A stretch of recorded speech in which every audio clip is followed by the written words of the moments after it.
It's so early. I'm your host, Will Schoellkopf, author of The Bitcoin Dog, Following Descent to the Bitcoin C++ source code, and contributor to Bitcoin Magazine. You can save 10% on your tickets to Bitcoin Conference 2023 with my promo code BitcoinDog.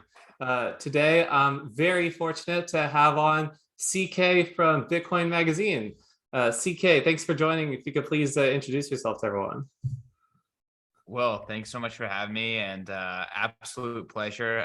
It's crazy how we actually kind of know each other from a world before Bitcoin, and a very small world that I'm here helping run Bitcoin Magazine, and you are a prized contributor putting out amazing stuff. So excited to be chatting.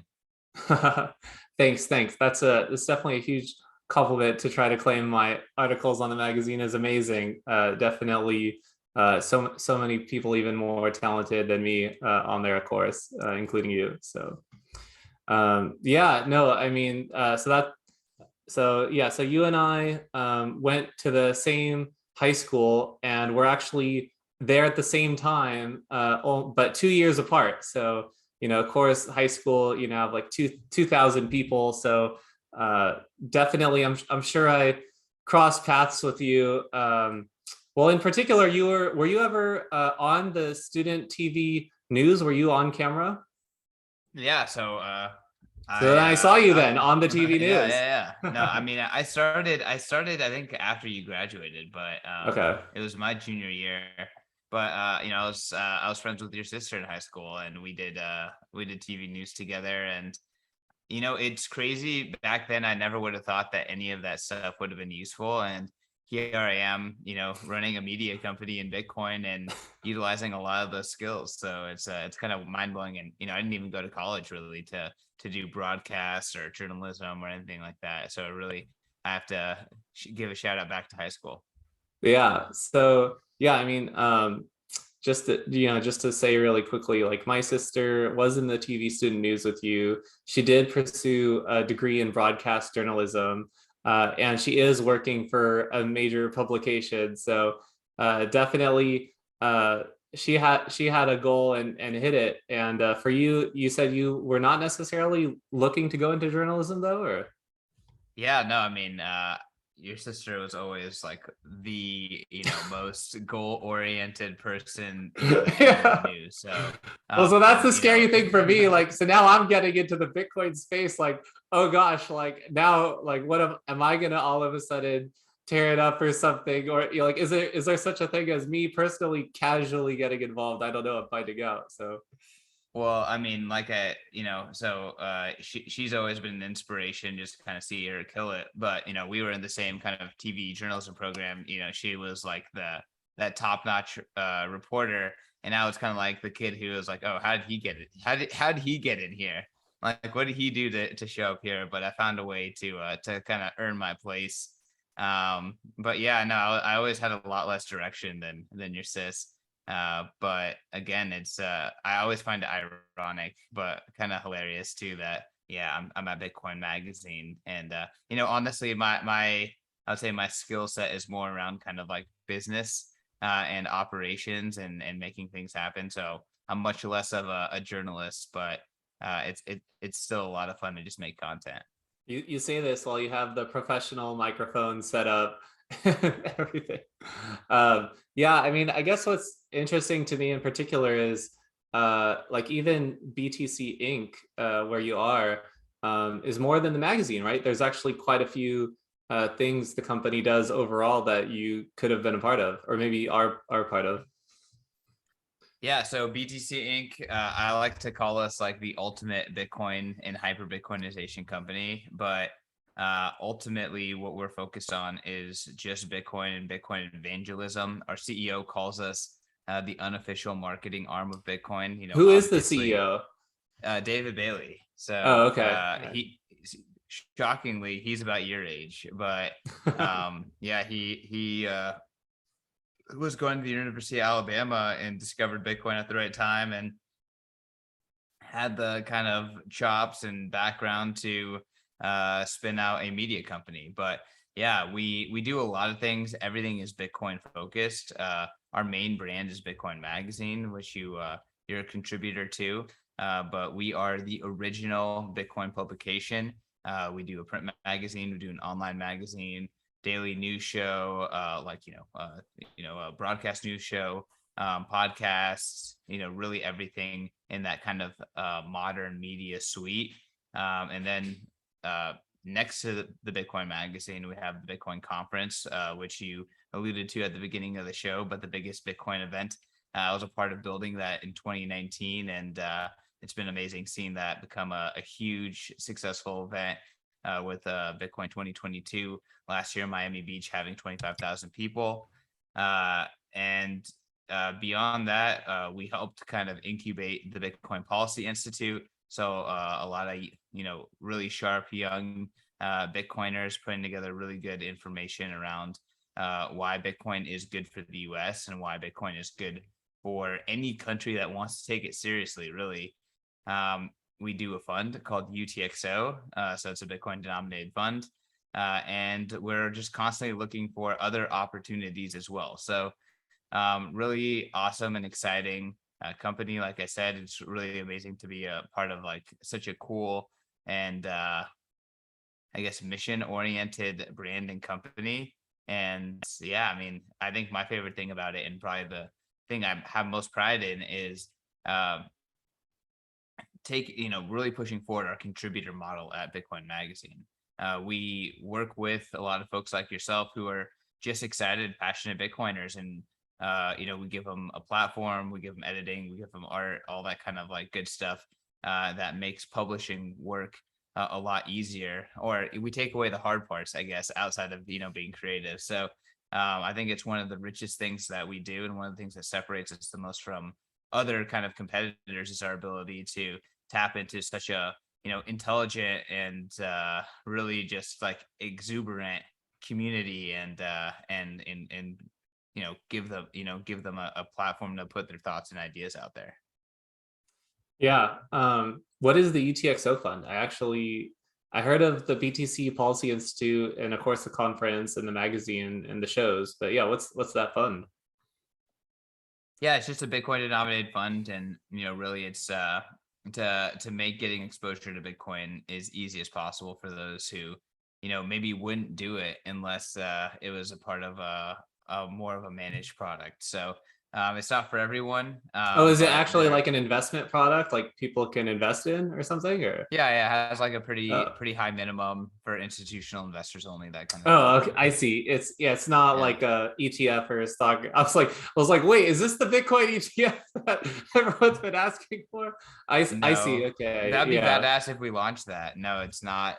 No, There's plenty of it's people like trying. it's just a straight hedge fund with a cool name. But Okay. again, I think there are some strategic advantages of them being connected to BTC Inc., the conference, the magazine, all that good stuff. Well, that's what I was gonna say. Like, so for you in particular, yeah, your business savvy. You could have been involved specifically with like financial products and the UTXO fund. Um, I think CoinKite is an American-based company that makes cold card wallet. So there is like an American company that does cryptocurrency hardware wallet, a Bitcoin hardware wallet in America, and maybe They're even Canadian, actually. are they Let me. Canadian? Yeah, Oh, they're okay. No, Canadian. thank you for correcting me. Yeah. So maybe there is, so America's got to step up. I guess we don't, in Bitbox 02, that's also not American, right? Isn't that Swiss or So something? all the famous ones are Yeah. European, except for CoinKite, which is Canadian. But Yeah. there's an up and coming new one. It's called Foundation Devices. That they're Boston based. I'm a big Mm. fan. They Yeah. took the cold card and they forked it. And Rodolfo, the CEO of Cold Card or of CoinKite, who Uh-huh. makes the cold card, was not happy about that. But And then open source code, man. what about Seed Signer? Is that, I heard that on Bitcoin Magazine recently, but I forget if Seed Signer is American or not. So it's not a company; it's just a Oh project. yeah, it's a guy who I just makes think, it. Yeah. yeah, I think the main kind of project maintainer is American, and one of our kind of like freelance editors also works on it, Yeah. like very heavily. His name is Keith Mackay, a really good guy.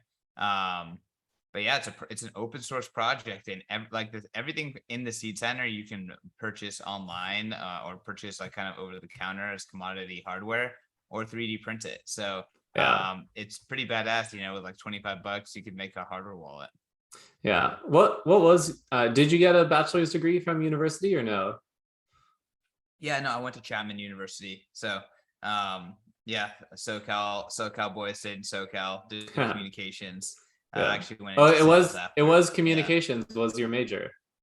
yeah, it was. Okay, so But this like, is related then. Yeah. no, I mean, I guess it's kind of related, but like it was always more of like more on like the marketing side of things, definitely Okay. not really on the journalism side of things. Like, Will, what you don't get is like I can barely speak English, let alone write it. So it really is ironic that I'm in this place. Yeah. Well, what is your role at the magazine in particular? Because you're not an editor, right? Yeah, so no, I'm actually the general manager. So Okay. I'm talking at the uh top right now. yeah, I mean, so for example, you interviewed Casey, like Yeah. I've discovered and hired a lot of the talent, including Uh, Casey, yeah. Dylan LeClaire. I think he has almost 200,000 followers. Yeah, I know him. I I found him always when he give had him a like, hard time for his lack of laser eyes. And then Casey's like, don't give him a hard time for taking off his laser eyes. I mean, he doesn't want people to think we're in a bullish bull market. I'm like, have you talked to CK? It's bullish all the time. I mean, come on, laser eyes forever. of So course, laser eyes yeah. forever. No, you're right, Will. And I also give Dylan shit for taking off his laser eyes. But he probably better than any of us knows how far away we are from 100K. That's But right. yeah, Right. He's like, I cannot mislead the people. I have a moral imperative to take off my laser eyes. he ditched the laser eyes really early on, honestly. But I mean, one of my my points of pride is I discovered that kid when he had 5,000 followers. So yeah, before his first macro article. So it's been fun to be able to like be inside Bitcoin magazine and kind of like have the budget to hire Bitcoiners, and then kind of just go out there and find really awesome talent. So like looking down the line, I think I've hired about 70% of our team, and Wow. it's just stacked, absolutely stacked. So really great team. Really every aspect of it. People are just really passionate about Bitcoin. We only hire Bitcoiners. So like you're an engineer, right? So I like, will say I yeah, don't want to name names, but there is someone on your staff who's like a marketing person, and I check her Twitter bio, and I feel like there's like NFTs in there. So I haven't double checked it if they're like Bitcoin NFTs, but yeah, I was like, whoa. which person? I'm curious who Uh-oh. you talking about. Oh man, should is it actually I gotta like pause the thing. Do you want to know or no? Hey, you could tell me after. You could tell me after. Okay, No, I'll but tell with you that being said, after. like I'm not trying to like throw anyone under the bus in particular. you can do literally whatever you want at our company. Like Yeah. we're not one of those companies where Uh, we're hovering over your back. You're like, what are you yeah. doing on the side? Just like, hey, be chill, show up. And again, everyone, even if they're shilling NFTs, even if they're doing something else, they love Bitcoin. Like that really is our kind of prerequisite. And like 99% of our company is just like ideological, hardcore Bitcoin, Yeah. hardcore Bitcoin. So, again, it's like what I was saying. It's like, you're an engineer, like maybe you're a backend engineer. Imagine like every single person that you work with is like extremely passionate about whatever stack you're doing, like, lives and breathes it every single day, doesn't talk about anything else. Like this is Bitcoin magazine. It's honestly unreal. Yeah. Well, and that's the thing that's like so jealous of, or what's captured me so much is it could be I'm definitely grateful for the people I work with in particular, but Bitcoin is the thing where it's like, oh, I'm not working for a Bitcoin company issuing like a Bitcoin stock or something. Like this is that once in a civilization monetary revolution of like actually inventing a new money. So it's right for people to be so skeptical of that. Like, what do you mean we're making a new money? Like we already have a money backed by gold. And so that's at least the perception, right? So Yeah. to actually get into it and be like, no, this is huge. And then that's the other thing is like talking to Casey too about like how do you turn it off after the end of your workday once Bitcoin is like your full-time role? Like is there such a thing as turning it off, or is it just always on all the time because it it never ends, the excitement never ends? But yeah, I Well, mean for you, as an employer, that is actually my hack. Don't tell any of my employees, but like I count on their obsession. yeah, It's part of my strategy. They make me look good. yeah, you count on them just working all the time, constantly doing Yeah, Bitcoin stuff all the time. the average employer, they factor in like, let's just call it 35 hours of work a week. Yeah, I'm factoring in like 80 hours of work a week per employee. So yeah. plus, reliably on the weekends too. Yeah, It's right, hard to compete reliably. reliably on the weekends. Yeah, it's funny to hear you talk about yourself as being an employer. So I think you graduated college then with your bachelor's in 2015. About then, did you go to work somewhere full time after graduation? Yep. Yeah. So I went from hardware like networking switches, server equipment. So I was working at a big like reseller of that equipment. Hmm. And then I quickly went up to the Bay Area to work in software. And it was at my second shitty Bay Area startup that I discovered Bitcoin, just got completely obsessed, couldn't pay attention to anything. Was just like trading, Bitcoin light chart ratio, throughout 2017. Um, and then 2 weeks before You were actively Christmas. trading it in 2017. Well, I mean, when everyone discovers this stuff, the first Uh-huh. thing that you can do to engage with it is trade. Right. So, Yeah. Yeah. um, yeah, I was like, oh my God, I got to learn candlesticks and learn all this BS. How'd you do? Um, Did you do well? Did you crush it?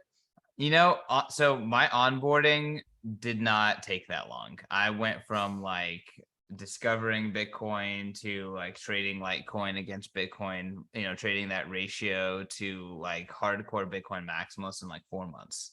Hmm. Um, but within that process of like, kind of like super cycling through like the process, I also discovered I discovered one, like I can't do sales anymore. But two, like I just have to work in Bitcoin. Like that's the only thing I was passionate about. So I pretty much quit my job 2 weeks before Christmas, which is the Bitcoin top in 2017. So all my coworkers at the time were laughing at me for quitting my job because Bitcoin pretty much tanked afterwards. That's right. But it just didn't matter. Like I just didn't care. I didn't have a plan. I went to a shitcoin conference and actually met the CRO of BTC Inc. Told him I live in the Bay Area, love Bitcoin, do sales. Shook his hand. 3 weeks later, I had a job, and I've actually been with BTC Inc. ever since. And Wow. I started off doing sales, and then I went into podcasting, and then from podcasting, I built up our multimedia division, and then I moved into managing Bitcoin Magazine, hiring out a lot of our team, and yeah, now I'm a GM, so on the management team. Who was the CRO? Are they still there? No, he's no longer there. His name is Bryce. He actually quit like 3 months after hiring me too. Oh, So really? it was like Wow. it's kind of a joke that it was kind of like his parting gift was bringing me to the company. Yeah. Wow. But so Will, actually I want to hear about your Bitcoin story. So I know that you were a skeptic, a well-read, a well researched engineer in software. You're skeptical of Bitcoin and you recently flipped. And you couldn't have flipped harder. You wrote a book, you're contributing to Bitcoin Magazine, seems like you're relatively bought into the movement. Like talk about that a little bit. Oh gosh, if this is only relatively bought in, I'm scared for what fully bought in looks like. So The rabbit hole only goes deeper. You can only get more bullish. yeah, yeah. So yeah, for me in particular, uh so skip to the end. I have only ever owned Bitcoin. So I have never bought any other cryptocurrencies. Also, I am a buy and hold investor who dollar cost averages. So other than me doing a test transaction in the very beginning to like confirm that with my hardware wallet I can sell my Bitcoin. I've never sold it otherwise.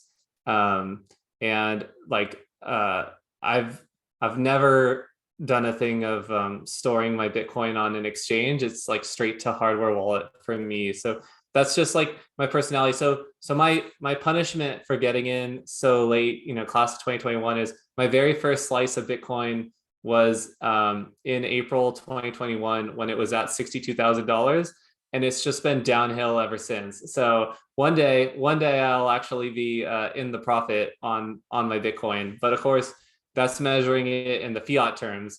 I measure it in the Satoshi terms. It's only ever gone up. So the good news is, because for me it took so much.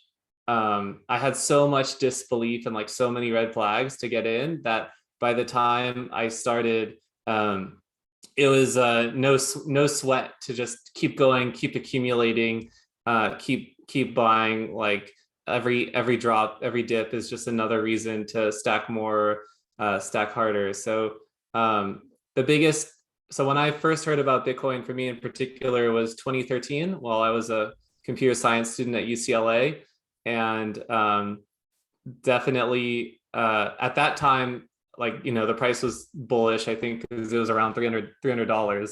But also, I'm like totally skeptical of this thing. And then the Mt. Gox exchange hack or vulnerability or whatever, I was like, yeah, this is why I didn't do this.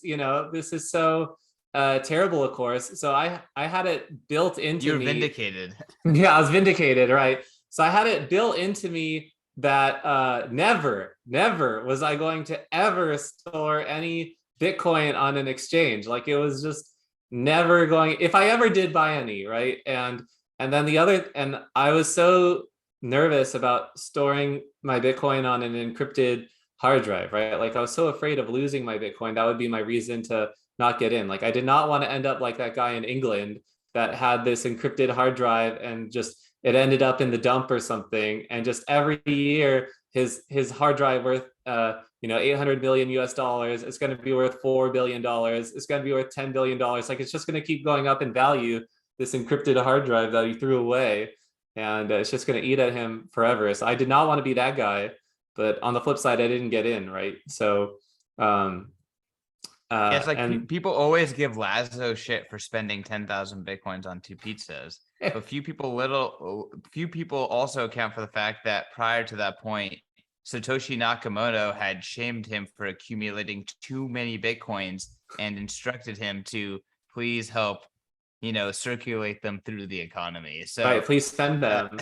it's like, oh yeah, so hey, someone lost a lot of Bitcoin because they got in early. They still got in early and got a lot of sats Right. at a insane conversion rate. Yeah, I mean, and this is the big important thing is, and this is where Guy Swan, Bitcoin Audible, reading this article about Croesus, like Bitcoin is not for the yuppie elite or something. Excellent Like, article. No, yeah, why the yuppie elite do not understand Bitcoin. that's right. That's the name of the article. And because that was the amazing thing, I mean, I really had to reckon with myself, is this is the way. S&P 500 index fund, dollar cost average in, buy and hold over 30 years. It's a 7% return every year. And then that's the best part, is I didn't necessarily need to buy any Bitcoin directly, because the company, if it really takes off, the companies within the index fund, they'll just buy it, right? So Tesla in the index fund will buy Bitcoin, or MicroStrategy, which I don't think is part of the index fund, but if they were, they would be factored in.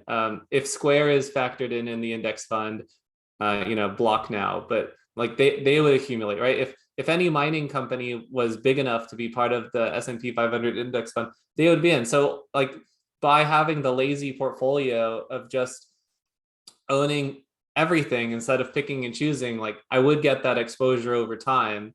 So I knew I wasn't like a trader or a good trader. So that's like the way to go. So it really took taking another look, looking deeper to say, and to your point from before, as much as I was a software engineer before, that's the thing about Bitcoin. This is not a software. This is not a software system. Sure, it's code, but this is a monetary revolution, right? So that's like the other huge thing of like, oh, this isn't just some code project, like this is a money, so like a digital money. And then yeah, so coming to grips like, oh, this is really a digital money, like it might make sense to buy Bitcoin separately from just investing in index funds. What, I guess, like what priming did you have to like get like the economic monetary aspect? Because a lot of times, like you said, like this is not just a software revolution. It is a software revolution, but it's like 8 other revolutions too. Yeah, right. If not more. That's probably an understatement. So like Yeah. what primed you to like kind of see beyond just the software part? Yeah. Hey, I mean, there's like you said, well, everyone's path is a little different. The number go up technology is a killer thing, right? So in 2017, it hit 20 grand. I had a friend who had Bitcoin. I teased him relentlessly. You got to sell it. You got to sell your Bitcoin at 20 grand. And he's just like, Will, like, I'm not selling. And then it totally plummets to 3,500 a Bitcoin. And like, I tease him, like, you got to sell now? He's like, I'm not selling. And so for me, when it was at 3,500 in 2018, I was looking at that and I was like, again, this is why I didn't buy it. But in the back of my head, I was always like, but why isn't it zero? Why hasn't the price of Bitcoin gone to zero? Like how is it still worth $3,500 a Bitcoin? So yeah, so early last year, like at that $60,000 price level, Tesla buying it, whatever, I'm like, there is something about this thing that I'm missing. Like I have to give more than a cursory look. Like I have to look into this thing. What is the world appreciating about Bitcoin that I'm missing? And this is like part of what I've realized too is um, part of like being successful or something is really like trusting your gut and being resistant to scams and having this confidence and this swagger. Like you're usually typically right about things. Like typically I'm right. Like sometimes I'm wrong, but typically I'm right. So and it only builds over time and with more life experience. So that's like one of the most humbling things is to think like, could I be wrong? Like, could I be wrong about Bitcoin? Like, no, like me? Like, could I be wrong about something? Like, how could I be wrong about Bitcoin? And there are definitely going to still be people who refuse, like they cannot admit to themselves that they're wrong. Like at this point, everyone knows about Bitcoin, right? Everybody's heard of it. So it's all just that time of like when what does it take? And that's where Saylor says, everyone buys Bitcoin at the price they deserve. Like, what is your humility? Where's the point where you say for yourself, like, oh, you know what, like I was wrong. It's different, reach a different point for different people. That is a really interesting story, and I appreciate the sentiment at the end. The thing is for me is like I never dismissed Bitcoin. I just never paid attention to it. And then the first time I actually paid attention to it, I was like, what the actual fuck is this? Right. Yeah. Like, holy shit. Like, what was your experience like when you finally kind of like started to actually do some due diligence? Yeah. So definitely I love this. Like it's so early, dude. It's so early, CK. Well, that's why I say Bitcoiners are not bullish enough because like, yeah, duh, it's so early. It's so early. This definitely oh my gosh. So in particular, okay, so I got my cryptocurrency hardware wallet, right? For the Bitcoin. I'm buying it. You just did it straight textbook. It sounds like you're like, all right, we're doing this. You're like, well, this is my cautious. This is my like, yeah. I'm very risk averse person, right? So this is Me too. Yeah. So you take the risk averse person, go into this asset that so many think is unbelievably risky. I mean, talking about being bullish, Bitcoin Magazine could just go out of business tomorrow. Like big announcement, UTXO fund. It turned out it was all lies. It was all a rug pull. Like all the money's gone. Like everyone's out of business. and still hyper Bitcoinization is coming. Like still it's on the way. Like there's no stopping this. Obviously I don't wish for any of that to happen, but Oh, totally. like it's still happening. There's no ending this. This is what I'm like trying to explain to people. This is a force of nature that just exists in the world now, like water, like air, wind, Bitcoin. It just exists. There's no stopping it anymore. So that's it. Yeah, so Bitcoin was at $3,500. I just thought it was dead. It's easy to ignore, like you say, like, okay, I ignore it, 3,500, right? Whatever.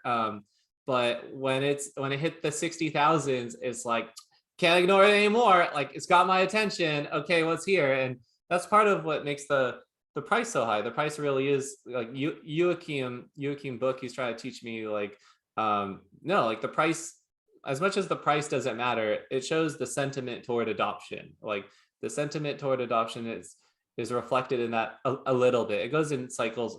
This is the bullish thing, right? Is it doesn't matter what the price of Bitcoin is in dollar terms. If I spin up my own Bitcoin node, if I spin up my own Lightning node, I mean, the network's only getting stronger. It's only getting growing. So anyway, I'll tell you, I have 2 aha moments. I'll tell you the first one if you're ready. I'm ready, baby. Okay, so I do my first Bitcoin hardware wallet. I buy that first, of course. 24-word seed phrase. Write it down on a piece of paper. Don't take a picture. Anything. Put it away somewhere safe. I sign up for a cryptocurrency exchange.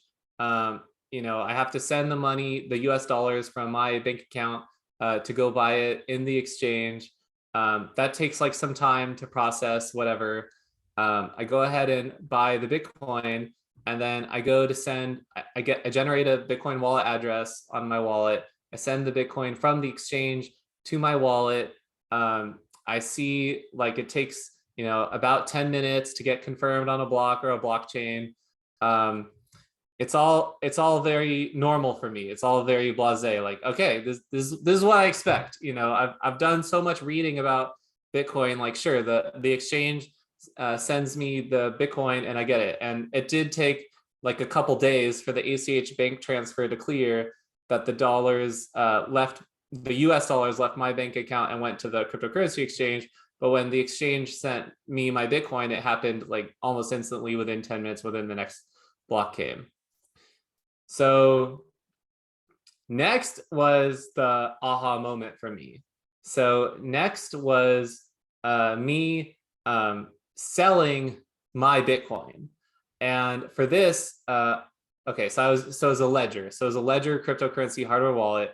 And I was using a service called Coinify. So I don't recommend Coinify to anyone. It's just what I happened to use, because I was like, I want to sell the Bitcoin without putting it back in an exchange and go sell it. Like I just want to have it go straight out of, I know it's not in my hardware wallet, but I just want to, do the transaction from my hardware wallet is there. I don't want this multi-step process, as direct as I can get. So Coinify provides me the Bitcoin wallet address to send my Bitcoin to, and I do that. So it's the same thing again. I go ahead and send them the Bitcoin. It takes about 10 minutes. I go look on a Bitcoin blockchain explorer. I can see, okay, so my Bitcoin wallet address, the UTXO, I have this much less Bitcoin, and their wallet address now has my Bitcoin. Done. Now, what is the thing that I'm wondering? Where's my money? Where's my money? Where's my money? All of a sudden, I get some email from Coinify like, okay, so it's gonna be 3 to 5 business days before we have the US dollars like go to your bank account. And I'm like, what is this? What is this business days I'm waiting for the dollars? Like, it's, like, I know you have it. Like, I know you have my money. Boom, there it is. Like, I looked at it on the blockchain. It's in your wallet. Like, you have it. I'm not like wondering where it is. You have it now. But I'm stuck, like, hoping, cross my fingers, that this stupid Coinify service is gonna like send me fiat, like send me US dollars. Like, I give them the bank account routing info, but like, I don't know, where is it? When's it happening? Like, I can't even know that they started it. I can't even tell like the transaction's in progress. There's no way to check up on it. So it wasn't until it was like me waiting to receive like my dollars that's where I was like, okay, this Bitcoin thing is this is the way, man. Like this is it. Like I can just send it.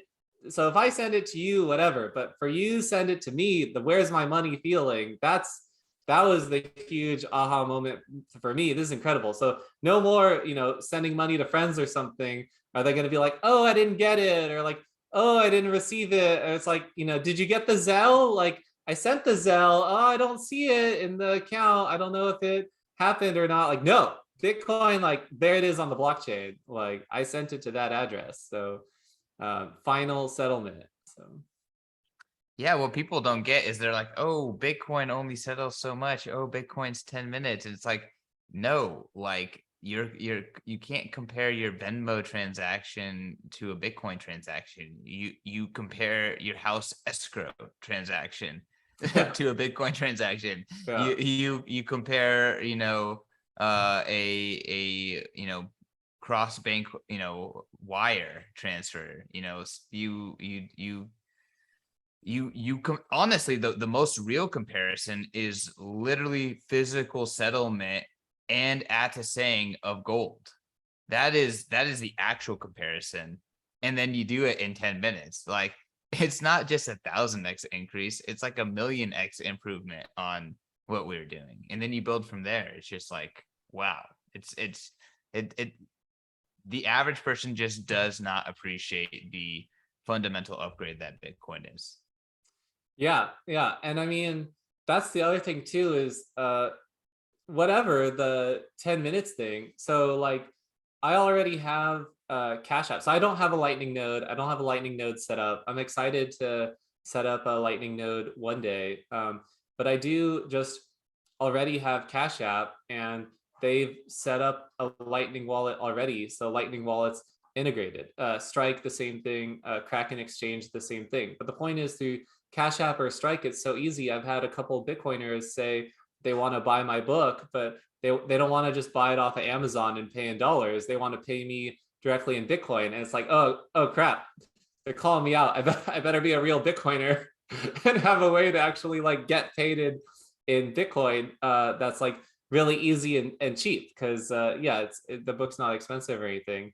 Um, but yeah, I don't need a Lightning node. The Cash App, like boom, there's the Lightning URL, copy paste, done. And like now I have the Bitcoin. Or Strike, the same thing, just the Lightning invoice thing, just copy paste it in Lightning. It's so easy. So it really has that bullish vision, that like, sure, there's the fundamental technology, but yeah, like Jack Mallers is totally right. As these apps come out, or these apps make it super easy to use, um, you'll even think about it. So I could just keep going forever talking about this stuff. So I'm a never ending bullish hype train for sure.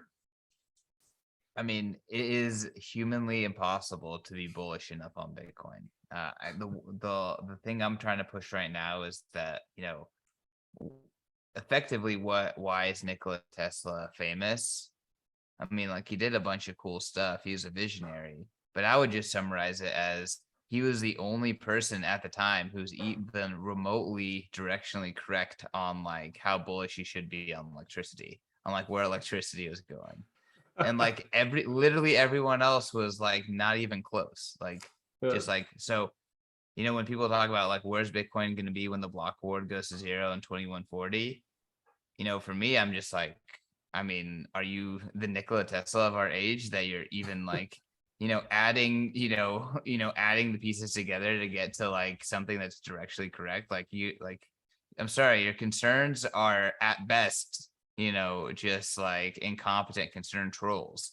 And honestly, like people should just prepare for a binary Bitcoin scenario, which is like Bitcoin infinity divided by 21 million, or Bitcoin going to 0 because it doesn't work. I Yeah. honestly think that those are like the only two rational outcomes. And I'm betting that infinity divided by 21 million, but you can't, I feel like until it happens, you can't really price out the Bitcoin go to zero scenario either. Well, I mean, Bitcoin's just not going away, like flat out. I ask even the biggest Bitcoin skeptics, I'm like, so is Bitcoin going away? They're like, well, no, it's not going away, but that doesn't mean I want to buy some, It's just But they just accept it as fact. Like it's just not going away. but if Bitcoin doesn't go away, then it's gonna go to infinity divided by 21 Right. million. Like Because that's it's a the binary only, like, scenario. that's the only Yeah. option. It's like it either goes to zero or it wins. Yeah. So I if mean, you think Bitcoin's gonna just stick around, then it's gonna win. Like that's it.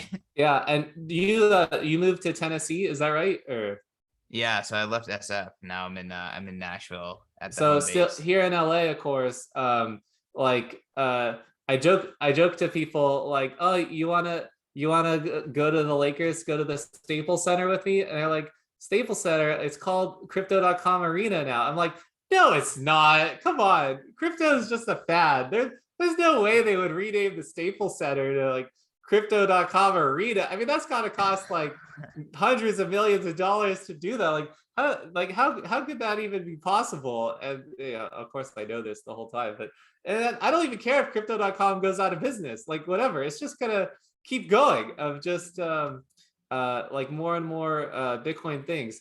Well, Man, it's like, did the internet care that pets.com went out of business? Like, absolutely yeah, not.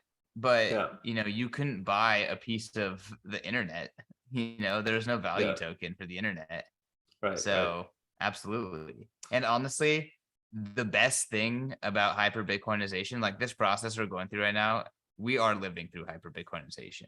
The process of like looking at Bitcoin at 35,000 and being like, this is cheap now. And then looking at Bitcoin at 20,000 and be like, this is cheap now. Like that is proof of hyper Bitcoinization. Like we are mentally, becoming more used to Bitcoin appreciating in value.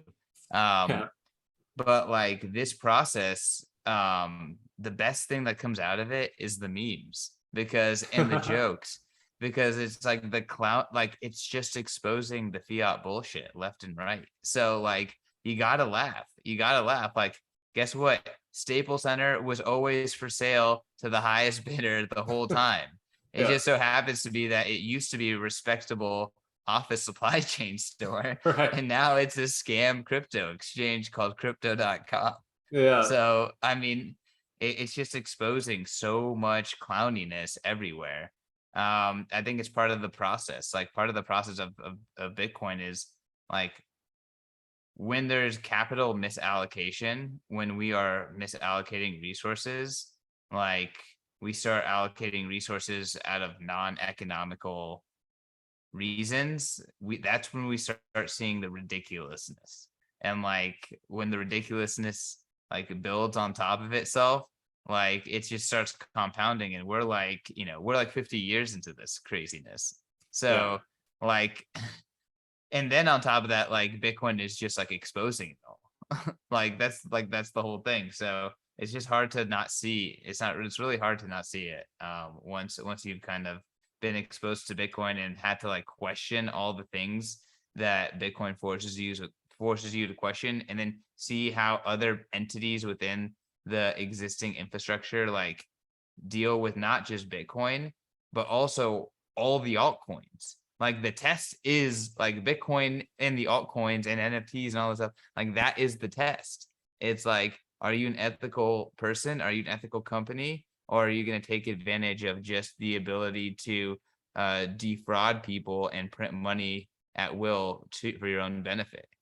And like, what are you willing to do? And it just like so many experts, so many influencers, they're just being completely exposed, especially to those who like actually understand like what is happening ethically. Like they're being absolutely completely exposed, and it's hard to really look at the world the same way. Ethics is an interesting concept, of course, and who am I the one to judge like someone for being ethical or unethical? That was I definitely like this whole like slay your heroes, like kill your heroes concept for Bitcoin, but that was the one that was interesting to me recently in particular was like Will Clemente. I'm grateful for his honesty, but Will put out the tweet recently explicitly saying like, I do privately trade altcoins, and I don't talk about it though because I just do it privately. But you know, I still consider myself like, he didn't say he considers himself a Bitcoin maximalist, but he considers himself like Bitcoin only and pursuing Bitcoin. He just trades altcoins for the sake of helping to grow his Bitcoin stack. And for me personally, I'm like, this is disingenuous though. I mean, it's great if it does like make you money, like that's awesome, but you're actively impeding the progress toward hyper Bitcoinization if you're gonna trade altcoins and like create altcoin economic activity to then help yourself go buy more Bitcoins. It's not me to judge like, you know, is he good or bad person or something, but I'm like, there's no squaring this for me. Well, I actually have an unpopular opinion about altcoins. Hmm. Is that I Here it think that comes from the altcoin. general manager of Bitcoin Magazine. No, I just think that altcoins are very good for Bitcoin, like objectively. Uh-huh.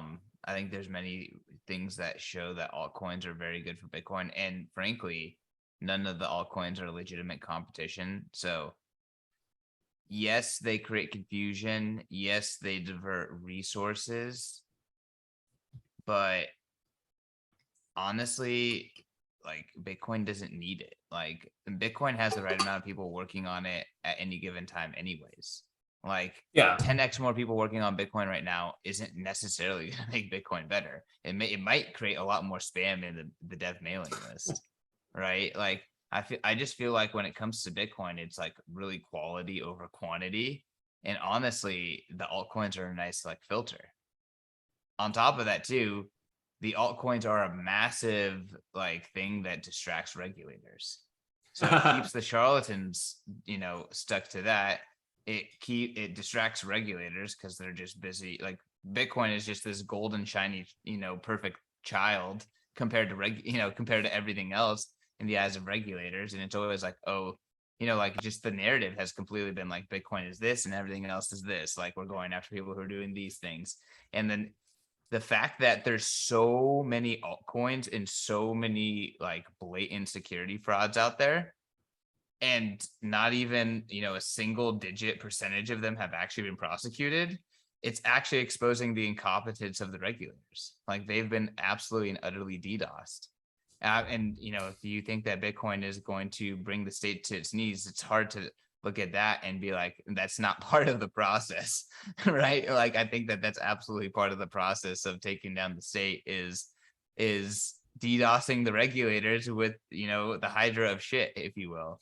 So yeah, I mean, again, everything is good for Bitcoin, including the altcoin infrastructure. And even newbies who get scammed, guess what? They are getting shaken out of their naive worldview the hard way. There's two types of lessons that are learned through like, seeking wisdom and like seeking it out from people who have experience, and then actual experience. And then guess what? Like 70-80% of people are going to have to learn a lot of these lessons through experience. Like that's like the math of adoption. Like that's just human nature. That's how adoption works. So yeah, I mean, I don't share the sentiment like, oh, Will, like shame on you. Like, I could be like, hey, it's not super ethical to shill altcoins. But I mean, if he's going to take advantage of a market that exists right now, he wants to allocate his time there. I personally would not. I don't find it a productive use of my time. I don't find it a productive use of my emotional or mental bandwidth, as well as like my economic bandwidth. I think it's more useful to do something I care about, create value, and then store that value in Bitcoin, especially while Bitcoin is hyper monetizing. But in terms of like Bitcoin doesn't need us to protect it. Like Bitcoin doesn't need more people to develop on it. Like, guess what? If no one developed on Bitcoin, it would still be just as good. Like it still would be enforcing the same economic policy, but people are developing on it. And you don't want too many developers. You want the right amount. And then you want the right developers that are motivated by the right things. And you want all the other developers that are motivated by the wrong things to be distracted by get rich quick schemes. So they stay away from, from Bitcoin. So I don't know. Like, I really do think that like this is part of the market. And like there's a market reasons these things exist. And I think that a lot of Bitcoiners, like they actually lose credibility by just like, pretty much saying like these are just blanket scams straight up. Like, yes, most likely like don't invest in them. That's like don't fall for the story. But the mechanism of their existence, I feel like there has to be something else there. Yeah, I mean, I would say in general, like I can see how people find it appealing to have like a digital collectible. Like if they just love, I don't know, South Park, whatever, and they have every show, they have every episode, they have the board game, the video games, the plush toy. If they have a way to express their love, for it even more by having a digital collectible NFT, I mean, they're gonna do what they're gonna do because they're just like a mega fan. It's like anything that exists, they want it, and it brings them joy. Who am I to tell them, hey, they're not allowed to feel happy because they have it. And yeah, like you're saying, people are gonna get rug pulled or anything, whatever. I think the purpose altcoins have in particular is they answer the question of like, what if someone copies the code of Bitcoin? Like, can't they just copy it? Or what if someone tries to hard fork Bitcoin? Like, won't that replace it or something? And then I get to tell them like, it's been done already. We made Litecoin. No, that's a great Bitcoin lesson Cash. too. Yeah. Ethereum is a fork of Bitcoin. I mean, they're all Bitcoin Ethereum Satoshi's is not vision. a fork, but yeah, Okay, it's proof of work, but not a fork. Okay, yeah, got it. it's not a fork. It's a That's right. completely new code Specifically, a base. fork is Bitcoin Cash, Bitcoin SV, and Litecoin and Dogecoin. I think those ones are all forks. There's a lot. Yeah, there's a lot Okay, of forks. all right. Zcash Yeah. too. Is a fork. Yeah. But yeah, I mean, and now there's ETH forks. But like, Right. yeah, no, I think you're completely right there. Like the main thing. So there's a great chart. It's pretty much just like it shows Bitcoin's price action, and then it shows like all the other altcoins price action. It's pretty much just like signal and then just like noise. So it's just like it really is a good way to be like it answers like all those questions. But the thing is like those questions still need to be answered. Like, yes, Bitcoiners have had those answered a million times, but guess what? We're at 0.01% adoption, 0.001% adoption. Yeah. I mean, we're at 8 billion people on Earth, 100 million Bitcoin users, 400 million Bitcoin users. Like that's like, we're not even talking about a percent adoption. Like the ignorance is real. So those lessons are like, people are going to have to Google this shit for the first time over and over and over and over again. Yeah. That was the latest question someone might have is, what if they come out with a token that just gives 20% yield? Like it's just built in, like you get the token and you get 20% back. Like, wouldn't everyone want to buy that instead of Bitcoin? I'm like, yeah, we tried that, but that was the one we just tried in 2022. So turns out that doesn't work either. So hey, you gotta turn all of these into case studies of what what if question, and then why yeah, I mean, these are all the things that system he did. These are all the things that scared me and make me want to stay away. So the big one from ECK, this is like a reverse aha moment, is so I'm totally bought into Bitcoin, and then I read about the block size wars, and I'm like, holy crap, like I didn't even know this was happening. Like this must have been unbelievably stressful to live through. And then I read Tomer's piece he just published in Bitcoin Magazine about him specifically fighting in the, for the user activated soft fork. And he's like, yes, it was. It was crazy stressful. Like this could have been the death of Bitcoin. We had the miners and the corporations on the other side. And Tomer's like, yeah, but you had crazy people like me jump in on my side. And I loved his little analogy. He was like, it's like a game of chicken, and the way to win the game of chicken is to take the steering wheel in your car, rip it out of the car, and hold it out of the window and show to the other guy, I don't have control of the car anymore. I'm going straight. So it's going to be up to you to move. Like, do or die. I'm in this to the end. So what I wanted to say really fast for sure is, man, every time Vitalik is on a podcast, I love listening to him because it just makes me laugh and just I'm so happy every time. So the best question, I mean, again, making you so bullish on Bitcoin, right?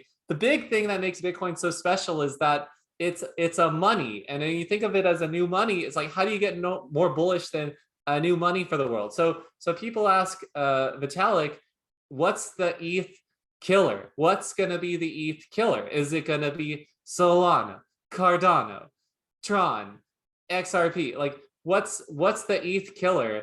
And he's like, honestly, I think the ETH killer is not any of the layer one blockchains. I think it's just the Binance exchange itself. So, because he says people might not actually care about decentralization. Because if I have a Binance account and you have a Binance account, I just send the Ethereum over Binance and it's boom, instant, done, no fees to transact. And that's what he's finding is killing his Ethereum, is like people are like, oh, I'll just let Binance custody all my assets, like let them custody everything and not care. So and the kind of people who like want to have Ethereum or hold Ethereum, they don't care about having the most decentralized asset on the planet. So they're just like, yeah, I'll just let a centralized service like Binance just hold it all, and I'll just trade within the Binance fellow Binance people, and that's what I'll do. I mean, so it's like an entire different value structure of like just missing the point of like the whole point is this is decentralized. There's no one to block you or control you. So it's just so funny. That's his greatest fear, is people don't even care about the little decentralization he even has on Ethereum.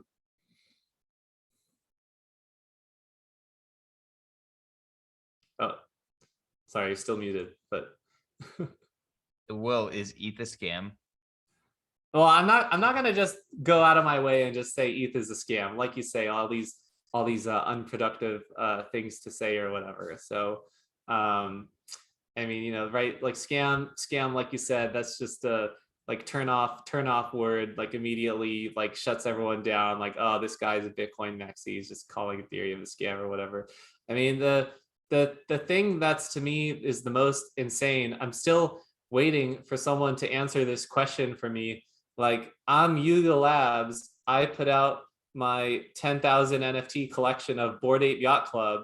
There's only 10,000, but I'm freaking Yuga Labs. I can do whatever I want. So like, I'll just make a mutant ape yacht club and make like another 10,000 NFTs. And it's like, what about these ones over here? Are these pretty good?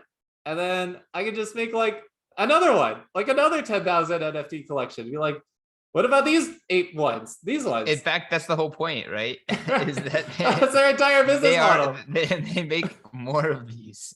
Right. Like that's the plan. And I appreciate how people are like, oh, but you're missing the point. Profile picture NFTs are like not a good one. Like there's other ways NFTs could be useful. Like you have your digital avatar, like NFT wearables things. But I'm like, this is the reason I love Vitalik's. I mean, again, Vitalik, I mean, founder of Bitcoin Magazine, great guy. I love Vitalik's story of like how he even got into cryptocurrency in the first place, just playing World of Warcraft, and all of a sudden Blizzard like nerfs all his gear and stuff and nerfs his character because they want to go make, you know, the story. Do you know the Vitalik story of how he got in? Yeah, I've right. heard it. But yeah, they nerf his stuff, his gear, and his character. So I mean, even like practical NFTs for games or something, and then you trade the dude. Loot was the scam. Do you remember Loot, the NFT thing where it's just a black text box with like some words on it? They're selling. It was the future, bro. It was the future, right? 10 Ethereum each or something. Just like the hype. And this was Ethereum at $4,000 each. Yeah, it was. I mean, I still ask the question, right, for this NFT people. I'm like, okay, so Ethereum's at $4,000 each. My Bored Ape costs 100 ETH. So in dollar terms, it's $400,000. So when the Ethereum price crashes from $4,000 to $1,000, how much ETH does that Bored Ape NFT cost? Do you have a guess what it would be? I wasn't following, but four times as much. Right. So you would think, oh, like because the NFT is worth 400,000, that 100 ETH is now a 400 ETH price to stay the same value. It's the opposite. It falls to like 50 ETH because the ETH market is plummeting. So then the value of the NFT plummets with it. So like it's not like the NFT actually holds its own value separate from Ethereum. So you go from 400,000 to like 50,000 because now it's just 50 ETH each worth $1,000. There's no, I mean, it's just, so I know why NFTs are so exciting. It's just because like it's a way to, it was finally truly like a native way to spend your cryptocurrency. So if you had Bitcoin, if you had Ethereum, if you had any of these things, and you're like, what can I actually spend it on? What can I actually buy? What can I have? And I want that respect in the community. Like, oh, I can buy these NFTs, and like to your point, right? I would way rather get respect from the community by writing high quality articles to like a respected publication like Bitcoin Magazine, and be that way that I like earn respect from my fellow Bitcoiners, like actually doing a proof of work and being like, wow, like can I actually give back? Can I write something or do something that like earns a value or respect because I'm contributing something, not just because I bought their little non-fungible token. So Well, I mean, the interesting thing is like it's like in the crypto world, community is like a marketing thing. right, But in it's just a Bitcoin, market. like community is like, no, like these are the crazy people that are on this mission with you. Like these are the Yeah, diehards. yeah. Like these people are building families together, like around and coalescing around this protocol. It's very, very different. One of my favorite tweets, it never, I push it out a lot, but it never gets that much action. But just like simple phrase, Bitcoin is deep. And that's the one is I'm so deep down the Bitcoin rabbit hole that these waves of volatility just wash over me. I'm so deep down, like I don't even feel it as the price goes up and down. I mean, it's just you can go forever with the I little mean, that's some metaphors and poetry things. right there, Will. Yeah, So thank you you, got you thank you. got you got to pen that one to put Yeah, that pen to paper and hit it. yeah, I know. Someone else tweeted that or something. Yeah, I mean, Gigi is like amazing. He's a gift, all his analogies and everything. So Yo, you got to go to a Bitcoin conference soon and meet the guy. He's a legend. it's tempting. Does he actually show his face? I wonder. I don't think so, but I'm not gonna dox his conference presence. But yeah, him and I have had some good times. I'm blessed to that's call him a friend. yeah, it's very cool. It's very cool. It's definitely very tempting to go. That's for sure. So I mean, you're gonna um, be in Miami, right? You're shilling it. You can't chill and not show up. well, I mean that's the thing. I'll have to see if I'm able to go or not. I definitely want to. I definitely want to. So okay, so my wedding anniversary is May 19th. So it's like perfect. That's exactly when the Bitcoin conference is happening in Miami. So Yep.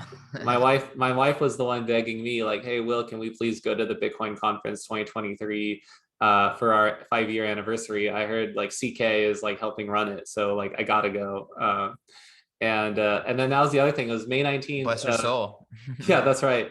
May 19th last year is like our anniversary. And, of course, I'm not checking the Bitcoin price, but maybe just a little bit. And that's when like Bitcoin's crashing from $39,000 to like $30,000, like that candle, like on our anniversary day. And I'm like, it's fine. It just doesn't even matter, So, the other aha moment that it was for me was like being like, how can I self custody my Bitcoin in my 401k? Like, how could I do that? Like in my retirement vehicles, my tax advantaged accounts, and there is no easy way or obvious way. I know there's some companies that are trying to make some IRA products that, oh, there goes my book. They're trying to make some ways where you could have, because that's where the power is, the magic is in self custodying your Bitcoin. And I still don't think there's an easy way to invest in Bitcoin in a tax advantaged account. But that's where I'm like, yeah, as soon as a Bitcoin ETF, like a true spot ETF comes, that'll be so bullish. It'll be so much easier. You won't have to be a high net worth individual like the UTXO fund. Like it'll be so much easier for people to invest in Bitcoin. I'm like surprised it's taken so long. I did not expect it to be futures ETFs were the way. Well, there the funny thing about the futures ETFs is that it's almost like a regulatory moat, right? So other things can't get there because they're not listed futures for them. Although I think CME will be listing or has listed Ethereum future soon. Although with all the Ethereum stuff, it's very tricky. It's like when they do this fork, there's like now talk about some activist funds that are gonna like keep the proof of work side going, so that way they maintain a version that is proof of work, and then like what does the fund do with the fork? Yeah. Like what does the futures product do with the fork? It's just like Right. it just gets so complicated. So maybe the CME might learn a tough lesson there with Ethereum and like why you shouldn't fuck with like centralized altcoins. But yeah, I feel like Gary Gensler is trying to make it harder for other things to qualify by making it as hard as possible for Bitcoin to qualify. And one of his biggest excuses is saying that, hey, I don't trust any of the spot exchanges. All the prices at the spot exchanges, I don't trust them. The futures ETF that's based on the CME's price, which is a price that I trust. The hilarious thing is that the CME's price is based on like a bundle of spot exchanges. Right. There you go. So Yeah. When you actually it's just dive into like, it, of where does the CME get its price from? Yeah. yeah, the spot So exchanges. yeah. And then that, like, I think it was a big deal for a lot of people when Coinbase was able to publicly list in IPO. Like, this is a US run like exchange that has a spot price for Bitcoin. So, I mean, where's the acknowledgement that, this is an actual exchange running, or How Square? about Cash App? Yeah. Yeah, Cash App and Square or Block or whatever. Yeah, it's like, and they're not necessarily an exchange, but they're also determining a price for all of their people, their customers to buy and sell Bitcoin. But yeah, I do. So definitely for me, it never ends in being unbelievably bullish. For sure, like you say, like imagining what electricity is going to do for everyone. What is digital programmable money going to do for everyone in the world, not on the local level, on the global level, for anywhere and everywhere, so accessible that now that cell phones are almost ubiquitous, having money in that way. This is like upcoming article I'm thinking of writing is like, when I have my daughter who's going to be born in a couple months, when she's 13, when it's the year 2035, like, is there even gonna be like banks that I could take her to open a bank account? Like, is Wells Fargo or Chase even gonna have like a retail bank branch? My mom complains she goes into Wells Fargo and there's a huge line and there's one teller, and then she goes to complain to the manager and the manager's mad at her for like insisting on seeing a teller. The manager's like, we're not hiring more tellers. There's ATMs, there's digital services. Like, you're lucky I even have a teller for you in the bank in the first place. Like, just like, what do you mean you want customer service? Like, no. So yeah, I mean, this is I mean, and of course, I don't know how much it is in Tennessee, but yeah, here in LA, definitely a lot of stores or restaurants are cashless. They don't even take cash. You wave cash in their face, they're like, no, like, I don't take cash. It's got to be digital. So even parking in Santa Monica or something, you can't even pay with a credit card.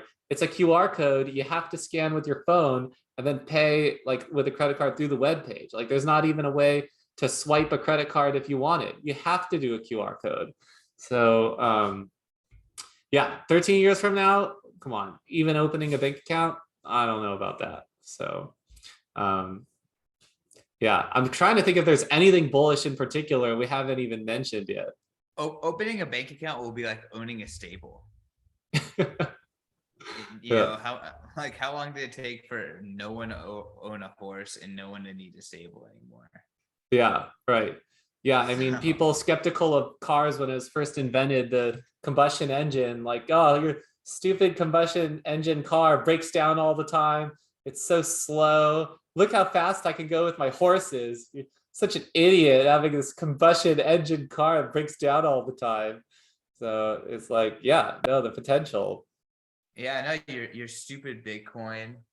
It just keeps going up and down in value. It's not stable. Yeah, Like no one that's right. accepts it. Yeah. I 10 mean, this minute is the, blocks, it's so slow. yeah. Like it sounds familiar. Right. And it's in a sense, I'd almost feel like, am I late or something? Because by the time I got in, all of the Bitcoin in the world was worth $1 trillion, right? You know, whatever $1 trillion worth. But that was worth the entire company of Tesla. Like that was worth more than the entire company of Facebook. I mean, I laugh at people. I'm like, is this just like a fad? Like Facebook changed its company name to Meta, to like metaverse, like, oh, this, is this just like a fad or something? Like, no, this is not going away. This Bitcoin network's worth $1 trillion, like as much as these huge companies. This, like, how far it's going to grow is unbelievable. So it's just about you and ICK just staying grounded, of course, staying to the roots. Like, why are we in it in the first place? It's not just about getting rich or something. It's just being hopeful for the future. So I mean, it's absolutely about being hopeful. You kind of talked about like, the world needs this kind of like, censorship resistant programmable money. Like, the world needs money that just like works at all. yeah, Like, period. Yeah, yeah, period. We're here right. in It the doesn't need US. to be programmable. Yeah. Yeah, Well, we're in this like blessed stage, where we have the dollar. We're closer to the money printer, and we can talk about all the ways that it's messed up. We're not even talking about like any other currency, kind of in the long tail. So the majority of the world is living on like, worse than barter effectively, yeah. at least barter can't be manipulated. So Bitcoin bringing better than gold level money qualities and better than fiat level digital qualities to anyone with a smartphone, like, and then the advancements in our ability to allocate capital and resources because of that. Like, what people don't get about the infinity divided by 21 million is that when you cap the denominator, you or sorry, yeah, the The denominator, denominator. Mhm. the numerator gets bigger. Right. Right. Numerator go up. Yeah, that's right. So Bitcoin makes infinity bigger too. Yeah. So it's like not even fair in your calculation of like what's the hyper Bitcoinized Bitcoin going to look like. It's not even fair to take like all of the world's wealth and divide by 21 million. Like, you have to take all of the world's Still wealth, grow. increase it because of a fundamental bullish bias that Bitcoin's actually improved monetary system that's going to improve our ability to allocate capital, and then try to estimate, what is Bitcoin actually going to be worth. Yeah, And I think. obviously it's going to blow your mind. So Yeah, I think the thing for me in particular, and like, hopefully I'm not getting the politics wrong on this, but I think the reason people advocate a universal basic income or a freedom dividend or giving people $1,000 a month is to take the pressure of money off a little bit to focus on themselves or their own pursuits or what they really want. I mean, what's awful about the fiat rat race is everyone has to have a side job of being an investor and investing just for the sake of keeping their savings. Like, already is it so hard for people to save or have an inclination to save? And a lot of people just want to save. Like, they're not trying to necessarily build up this huge return. They just don't want to lose it. And then they're compelled to take these risky investments just for the sake of trying to keep their savings, like preserve their wealth, not necessarily trying to grow it. And so this mission of UBI of giving everyone 1,000 a month to try to help ease that burden, like, like if inflation hurt you $1,000 a month, they're like, well, maybe if I give you 1,000 a month, that like buoys your savings for you. But that also like totally doesn't work if it is just printing money and not actually raised from taxes.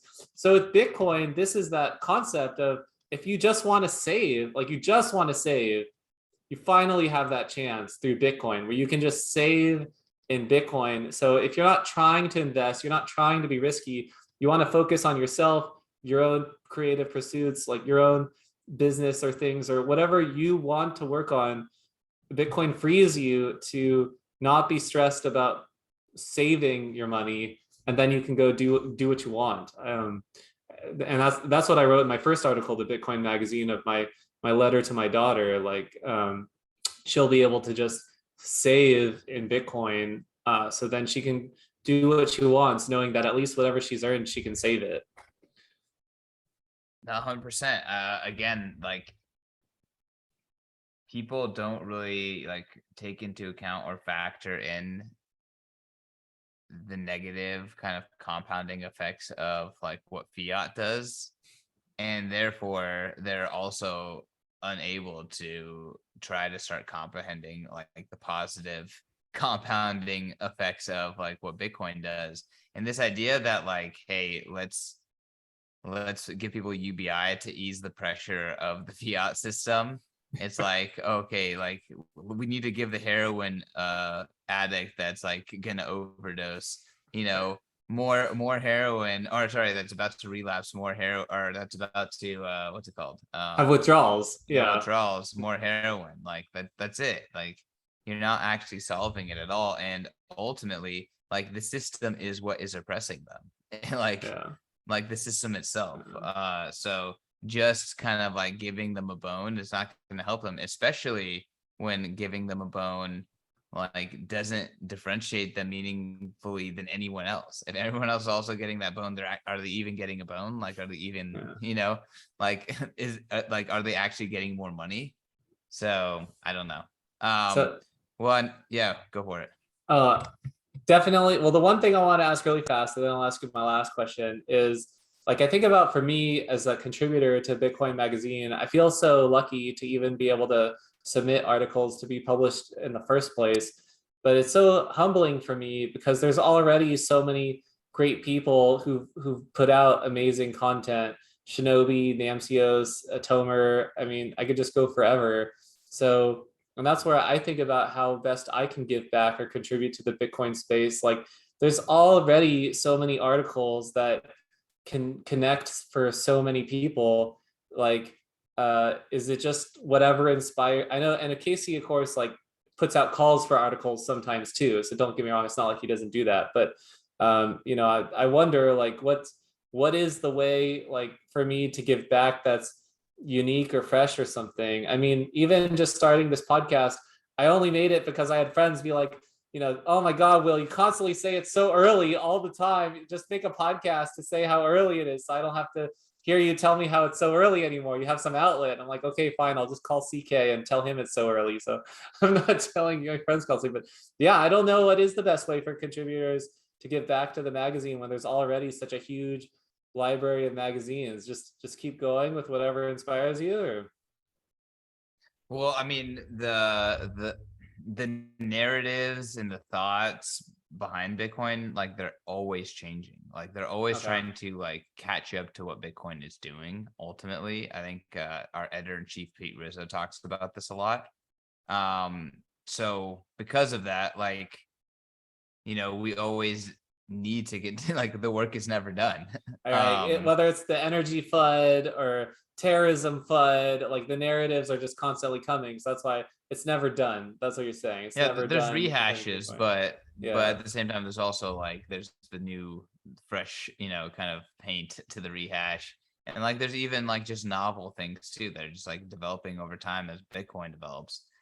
But with that being said, like for an individual level, what I would say is like one, like you don't have to have your answer for how you're going to contribute to Bitcoin right away. Like just like you're doing it, you're doing a podcast, you wrote a book, you're contributing to Bitcoin Magazine. The fact that you're in the print version, like I think it's an achievement to get published on BitcoinMagazine.com. To get published on Bitcoin Magazine print, like there's a very stringent quality, like we're very like, again, we are very open to contributors. We want contributors to contribute. Like we're far more open than most publications, and it's one of our greatest assets. But when it comes to like putting something on print, like that's a strict process. Every single word is very scrutinized, and every single article is very scrutinized to get into one of those magazines. That is a piece of art, it's a piece of history. So like the fact that you have a book, you've participated in like the highest level of Bitcoin magazine, and you're early. You just discovered this thing. You're not even in the green yet. You're just going through your I'm early. process of like, yeah, like you're early in your process to being in the Bitcoin space. So I really like went deep into the Bitcoin space, got a job in the Bitcoin space in early 2018. And I would say like I didn't really start making like my impact felt until like maybe 3 years in, right? 2021.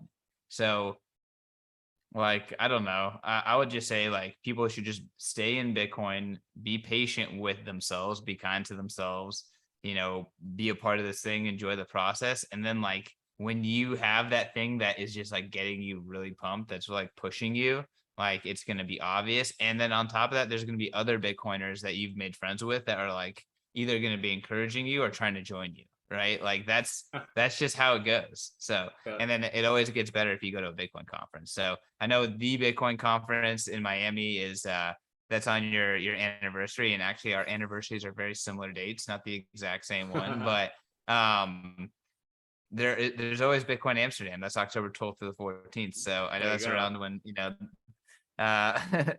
so you have other options, and there's BitBlock Boom. There's the Pacific Bitcoin Conference that's going to be in LA. So I can't encourage you enough. Like go to a Bitcoin conference, meet some Bitcoiners, keep doing what you're doing. Like the place in the space, like will emerge. Thank you, CK. What would you say to anyone who thinks it's too late to get started in Bitcoin? Well, I guess let me flip it back and ask you a question. If you were to compare where we are in Bitcoin to some time in the past, some equivalent, in like the internet infrastructure, the internet adoption phase, like where are we? Are we in like the 70s? Are we in the 80s? Are we in the 90s? Like where would you characterize this stage of Bitcoin? How early are we? I definitely just I mean, I remember people saying how in the late 90s, or you could send email and stuff, but like even trying to like attach a JPEG to an email was like an absolutely crippling process for your internet connection. So they couldn't have even imagined like a live TV streaming service or a live YouTube service, or anything like that. So but I'm even more bullish than that. I don't know, are we at when uh Benjamin Franklin flew a kite with a key and had a lightning hit it? Are we that early with Bitcoin for electricity? Maybe if I think of Bitcoin as an extension of electricity, but no, I don't know. I'd have to think more about where we are, but I would say to think of how far we've come with the internet and how much the internet has changed the world. Money is just like so fundamental. Yeah, it's like the beginning of the internet. Ultimately, take us all the way back and do that now for money, but even more. I don't know. Yeah, So no, early. It's so I early. agree. So I did a podcast with the Hell Money podcast recently. Yeah. Really cool podcast. I really like the two Bitcoiners from the Bay Area that put it on. But the gentleman host, his name is Casey, and he's working on a like Bitcoin based NFT project. Effectively, it's not NFTs, but effectively he's like naming UTXOs. Yeah. So it's like a naming scheme for UTXO, and then there's like a rarity level on the UTXOs, kind of based on like them being minted in the like the block create, or like the new coin creation process. Yeah. And part of the rarity is like, there's only so many halving blocks that like do this, that intersect with whatever. So specifically, there are I think it's like every 216,000 blocks is a difficulty adjustment, and every like 2 million something blocks, I should know this off the top of my head, but I don't. That's the halving. So that block only intersects every 6 halvings, so every 24 years.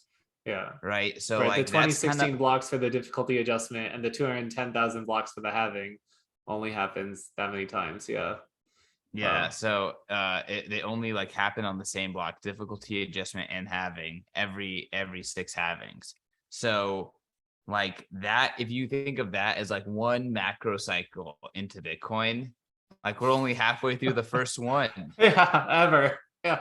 Yeah, the first one ever. So like we're so early. Yeah. We're so early. That's right. Like we're gonna do that all the way until 2140. Yeah. We're just gonna go through those 24-year cycles. Yeah. So yeah, I mean, and that's why when people like question Bitcoin's incentive cycle, I'm like, God, guys, give this thing a break. Like we are in the earliest stages of adoption, Yeah.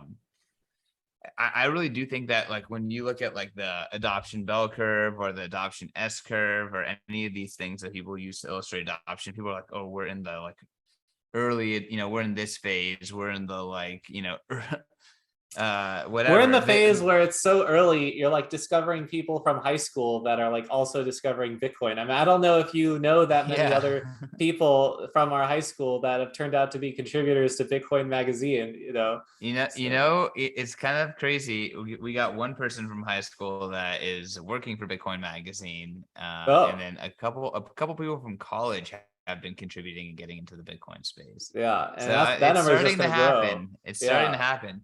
Right. I mean, like now look, I guess like you look into if you're talking to the 90s, like people were probably having that experience. Like, oh, I know someone from high school who's like working for an internet company and whatever. Right. And like, you fast forward to like everyone, like people's kids from that generation, like all of them were working for internet companies, right? Right, all of them. Yeah. Yeah. So it's like maybe our kids, like all of them are going to be working in Bitcoin companies. Well, like, and the coolest every company will be a Bitcoin company. And the coolest part will be like none of them are Bitcoin companies. Bitcoin company just means like they pay your salary in Bitcoin, and that's all it is. Like I can't wait. That'll be the most bullish is when Bitcoin-based company. Yeah. Like because like an internet-based company, like they just do other stuff, right? Just based on the internet, logistics on the internet. It's not cool or exciting to have a website. Like it's like, yeah, everybody has a website. You better have a website. That's like the minimum. Like I have no respect for you if you lack a website. Like you're not special for having a website. It's gonna be like that. Like, okay, you pay all your staff in Bitcoin. I pay you in Bitcoin. Like, so like, what do you actually do? Like, yeah, it's like, do you pay people? Well, the funny thing is people are like, are governments going to hold Bitcoin? I'm like, do governments use email? Yeah, right. Like, do governments have websites? Like, they run email servers? Yeah. Even the worst governments on the planet have websites. Yeah, like, of course. You have to, right? You have to have Bitcoin. Yeah, you have to. It will just like if you never believe Bitcoin, if you never go to buy Bitcoin, your salary will just be paid to you in Bitcoin. Like you will just have it. It will just like you won't have this choice. You'll just have it. Like that's it. But you just won't have the hyper monetization upside. Yeah, you won't have that. That's right. Okay, so I have a bullish question for you. Oh, here we go. You're not done. You're excited. This is my last question, and then we'll have to sign off. It's a little later here on the central part of the country, but so people argue often about bits versus sats. And I think it's a really stupid argument because we should be arguing about what happens after sats, not about what's bigger than sats. We need to argue about what are we naming that's smaller than sats. And honestly, I think there's a complete open field on what's smaller than sats. Like how bullish are you, Will? Like how far past sats are every normal day human's gonna be, operating on. Yeah, I mean, that's like the best part is people are like, how's it going to happen? I'm like, we already have cents for dollars. It's already when you go to buy gas at the gas station, they add on a little 9/10. Like 9/10 of what? 9/10 of a cent, for the gas. Like even the gas station invents like a fake decimal for how much you're paying for your gas just to squeeze a little bit out. So everyone who thinks like, oh, there's going to be a limit, the most bullish thing for me is not necessarily saying just how much are you going to have to divide a Satoshi by. The one for me is I don't care how much Bitcoin Michael Saylor buys. The more he buys, it gives him no more power or control over the Bitcoin protocol directly. Sure, he could try to like start his own mining farm or mining field or whatever, but like Saylor will never have the power to have control over like whether or not I can spend my sats. He like no matter how much he has doesn't like break my wallet. Like it's totally decentralized from that. That's the most amazing thing in this dystopian world where you, me, Saylor, and the Winklevoss twins or whoever have like the grand majority of Bitcoin, and then everyone else has to use 8 decimal places for a single Satoshi, and they're stuck with this like big thing on top of a Satoshi of and going into Satoshis, milli Satoshis. It's okay. I like Nano Satoshi a lot. Yeah, Nano I'm a fan of Satoshi. Nano Like Satoshi. the cool thing is it doesn't matter if you and I have all this like Satoshis or Bitcoin or whatever. We don't have any influence over the monetary protocol of Bitcoin, the issuance of Bitcoin. We can't force anyone to change their nodes, to change the code and issue more Bitcoin. So hey, if something happened to us and we lost our keys in a boat accident or something, then it's a donation to everyone else that their Bitcoin's worth more. So yeah, I mean, so nanosats, sure. I mean, you're reading your Bitcoin Magazine articles on Carrot, right? Like you're getting your 5 sats. I mean, that's 5 billion nanosats every time you read an article. So don't don't miss out on that. So yeah, 37 sats could be worth generational wealth at some point in time. Yeah. I mean, we but don't that's know at one point, but yeah. So yeah, you could get that. That's like 8 articles on Carrot. Yeah. The thing that scares me, of course, is I don't like to think too much about the nanosats thing because that's where Anthony Feliciano is like he's channeling his inner Satoshi Nakamoto. Like, don't be afraid to spend some Satoshis on a beer. Like, it's okay. Like you have your sats that you're saving for that generational wealth, but spend some, spend some, like convert some fiat on strike and Oh, spend it. totally. Like buy something. This is part of it. It's okay to spend your sats. Use your sats to pay for your ticket to the Bitcoin 2023 conference. Like it's okay. You don't have to Please. curse yourself. Like what did I do spending those sats? Like it's if you were gonna spend it in US dollars anyway, use sats to buy it. Like just keep going. Yeah, no, I mean it's the exact same opportunity cost if you hold dollars versus killing Right. in Bitcoin and then spend sats. Right. I would say that dollars are still useful, especially when your liabilities are denominated in them. It's nice to have units that match your liabilities, but yeah, I'm a big fan of spending sats. What I would say is like, don't feel like you have to spend sats. Don't feel like you have to hold sats.